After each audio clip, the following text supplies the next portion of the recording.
warahmatullahi wabarakatuh. Perkenalkan, kami dari kelompok 4 akan mempresentasikan tentang laporan singkat praktikum yaitu makhluk hidup dan lingkungannya pada ekosistem perairan. Perkenalkan, nama saya Reksan Hariri dan rekan saya Sherly Mayasari, Andi Notari, Baby Angelina dan Nirwana. Baiklah, penjelasan pertama yang akan disampaikan oleh Sherly. Tanya kami silakan.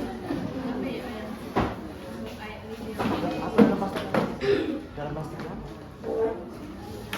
belakang ya.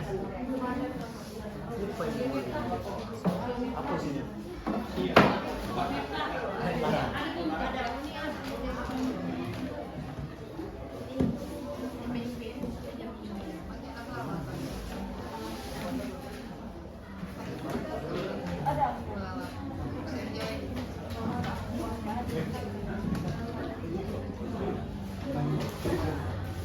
Assalamualaikum warahmatullahi wabarakatuh.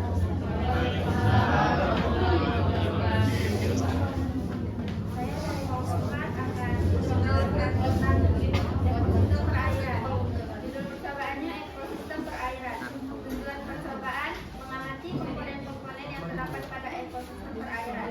Alat dan bahan, alat tulis, kaca pembesar, barometer. Ini barometer. Termometernya dan lingkungan sekitar. Untuk kami ekosistem perairan, jadi pada gambar ya. Ini. Landasan teorinya, ekosistem adalah suatu sistem ekologi yang terbentuk oleh hubungan imbang balik tak terpisahkan antara makhluk hidup dengan lingkungannya. Ekosistem bisa dikatakan juga suatu tatanan kesatuan secara utuh dan menyeluruh antara segenap unsur lingkungan hidup yang saling mempengaruhi. Terus prosedur percobaannya. 1. Tentukan satu ekosistem perairan alam atau buatan yang ada di sekitar tempat tinggal atau sekolah tempat Anda mengajar. Jadi kami tampilkan gambarnya. Oh ya, ini. Jadi airnya di kolam ikan. 2. Amati komponen abiotiknya seperti pada percobaan 1 di atas. Catat semua data pada tabel 2.5 dalam lembar kerja di belakang modul. 3. Amati pula komponen biotiknya seperti pada percobaan 1. Catat data yang diperoleh pada tabel 2.6 dalam lembar kerja di belakang modul ini. 4. Buat kesimpulan secara singkat.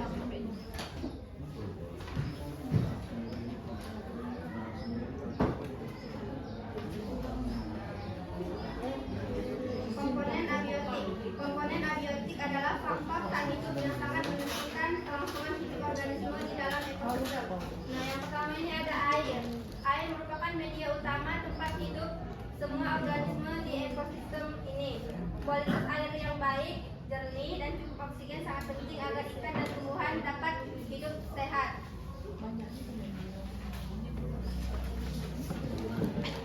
Ini ada hasil pengamatannya.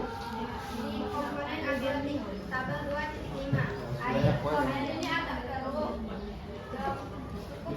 Suhunya normal, tenang, dan pH-nya netral. Udara.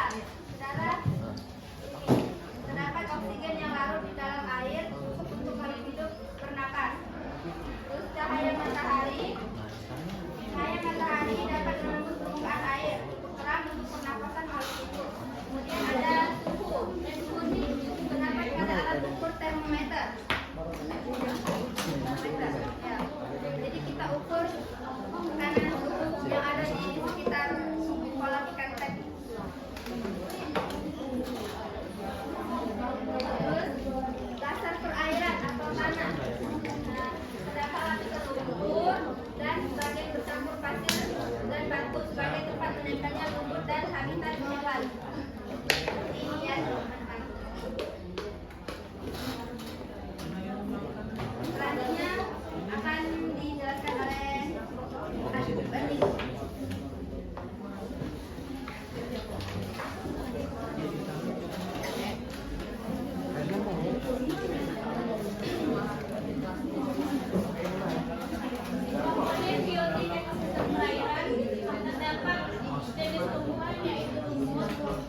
akan menutupi permukaan. Yang ketiga, ada teratai. Teratai tumbuhan terapung seperti ini. Daunnya melebar, memberikan naungan bagi ikan. Selanjutnya ada water lettuce. Water lettuce serupa dengan eceng gondok, namun tanaman ini berperan sebagai pengikat nutrisi protein, memberi naungan dan menghabitat mikroba pengurai di akar-akarnya, di akar-akar bawah. Selanjutnya ada ganggang air. Ganggang air seperti ini. Adapun jenis hewannya seperti ikan koki, ikan cupang seperti ini, ikan koi dan ikan manifest, dan ikan sepat hias.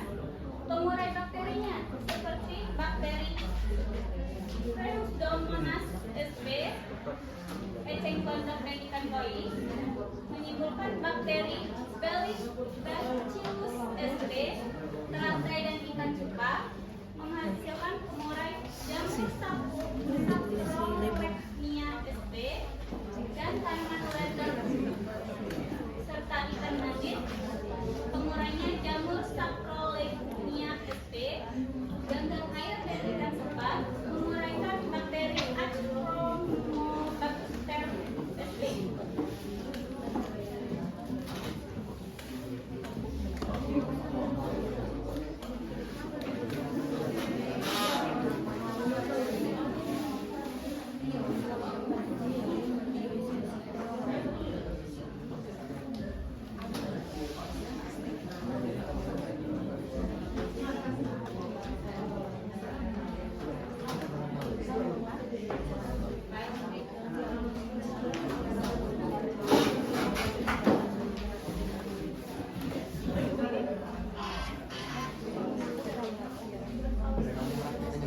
Baiklah rekan-rekan, mungkin itu saja yang dapat kami sampaikan. Mungkin ada yang ingin bertanya, ada yang kurang jelas.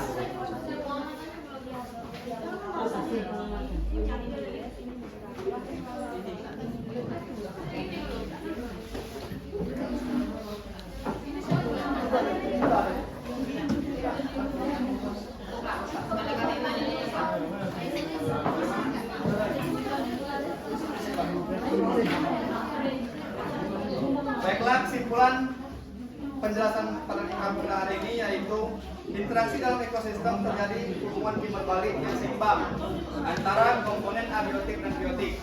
Jika salah satu komponen terganggu, misalnya air menjadi kotor atau kurang cahaya, maka kehidupan ikan dan tumbuhan akan terganggu pula. Hal ini menunjukkan bahwa ekosistem perairan merupakan satu satuan sistem yang saling bergantung satu sama lain. Ekosistem perairan buatan sangat terbatas jumlah komponen abiotik dan biotiknya. Jika ekosistem darat komponen abiotik yang paling utama adalah tanah, maka ekosistem perairan komponen abiotik yang paling utama adalah air. Mungkin itu saja yang dapat kami sampaikan. Lebih kurang kami mohon maaf. Kami akhiri. Wassalamualaikum warahmatullahi wabarakatuh.